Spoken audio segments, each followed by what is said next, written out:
Nos amis les chiens ont parfois besoin d'un petit coup de patte. Nous avons rencontré Raphaël qui travaille comme éducateur canin avec sa chienne Noah. Depuis quelques semaines, il s'occupe de l'éducation d'Aiko, un jeune labrador, pour qu'il puisse aider sa maîtresse devenue aveugle. Zoom sur le métier d'éducateur canin. Raphaël est éducateur canin. Avec sa chienne Noah, il prend en charge l'éducation des chiens et des chiots ayant des problèmes de comportement. Depuis quelque temps, il s'occupe de l'éducation d'Aiko, un jeune labrador dont la maîtresse Nolwenn est devenue brusquement aveugle suite à un accident. Aiko n'est pas un chien guide, il vient de la SPA et travaille aujourd'hui avec Raphaël pour apprendre à venir en aide à Nolwenn dans sa vie de tous les jours. J'ai vu chez lui assez rapidement des capacités qui demandaient à être développées. Et c'est l'association Canicap, qui se trouve dans le 74, qui m'a contacté suite à un coup de fil qu'ils ont eu avec Nolwenn pour me demander si j'étais d'accord de l'aider, de la seconder et puis de mettre le pied à l'étrier au chien. L'objectif avec Canicap, c'était de permettre à Nolwenn d'avoir un chien qui serait capable de l'assister suffisamment dans la vie de tous les jours, justement pour ne pas avoir recours à un chien guide. Dans un temps relativement court, avec des délais à respecter, puisqu'elle est pour le coup dans la panade depuis déjà plusieurs mois. Moi, je ne pouvais pas me séparer de mon chien, donc on s'est dit pourquoi pas avoir à faire quelque chose, quoi. Alors au fur et à mesure, on augmente la difficulté, mais le travail de base, c'est travailler sur le guidage, sur les obstacles que lui peut rencontrer, et moi aussi.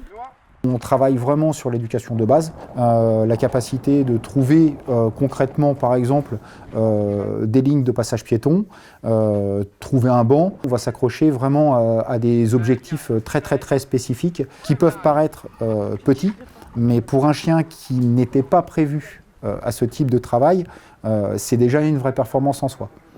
Il a changé dans sa manière de se comporter avec son guide. En fait, c'est assez rigolo parce que normalement, c'est un chien c'est le diable en personne.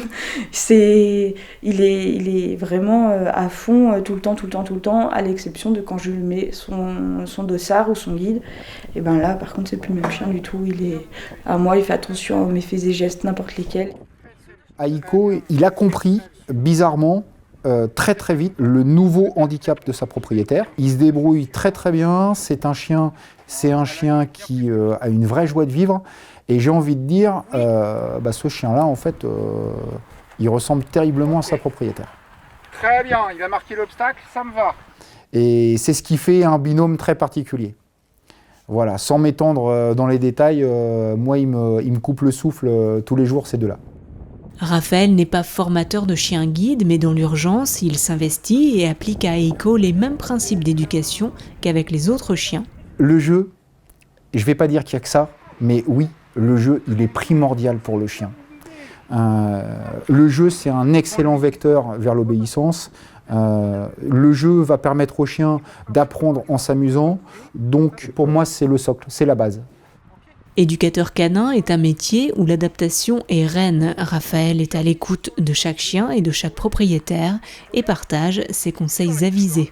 Ça n'est pas, à mon avis, au chien de calquer son mode de vie sur le mode de vie de l'humain.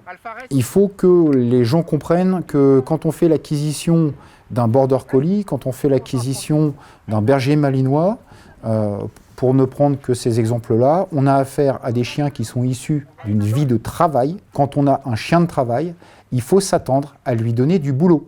Pour une raison, que ça soit dans la destruction, que ça soit dans votre jardin, que ça soit dans l'occupation d'un canapé. En 2020, le problème reste toujours le fait qu'on craque sur un costume de chien, qu'on craque sur une bouille, qu'on craque sur une couleur, alors qu'on vit avec le caractère et pas avec la couleur du chien.